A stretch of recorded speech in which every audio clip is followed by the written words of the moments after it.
நமக்கு வந்து உதவி பண்ணவங்கள வந்து நம்ம மறக்கவே கூடாதுங்க. என் ப்ராடக்ட்டுங்கிறனால நான் சொல்லலை. சொட்ட விழுந்துருந்துச்சு நடுவில் வந்து hyper stress and depression almost இந்த இயரோட ஜான் ஃபெப் மார்ச்லலாம் பார்த்தீங்கன்னா பயங்கரமான ஸ்கேல்ப் வந்து எனக்கு இன்றைக்கி வந்து நான் ஜடை போடுறேன்.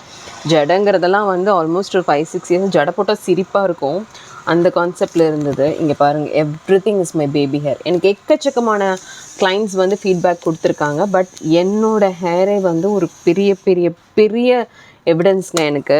நீங்கள் யூஸ் பண்ணி பாருங்கள், யூ லவ் இட். ஆக்சுவலி இப்போ 2 கேட்டகரியாக பிரிச்சுட்டோம், strong oil and normal oil. Strong oil ரொம்ப திக்காக இருக்கும். ஆர்டர் பண்ணுறவங்களுக்கு அது எப்படி நாங்கள் யூஸ் பண்ணதெல்லாம் சொல்லி கொடுத்துருவோம். அண்ட் நார்மல் ஆயில் அது வந்து 350. ஸ்ட்ராங் ஆயில் வந்து 400 ருபீஸ் வரும். ப்ளஸ் வந்து நீங்கள் இருக்கிற ஏரியா பொறுத்து டெலிவரி சார்ஜ் வந்து மாறும். So just try, make it try. அதுக்கப்புறம் நீங்களே எனக்கு வந்து ஃபீட்பேக் கொடுங்க. இதே பர்டிகுலர் ஷார்ட்ஸில் வந்து நீங்கள் ஃபீட்பேக் கொடுங்க. தேங்க்யூடா, தேங்க்யூ ஸோ மச்.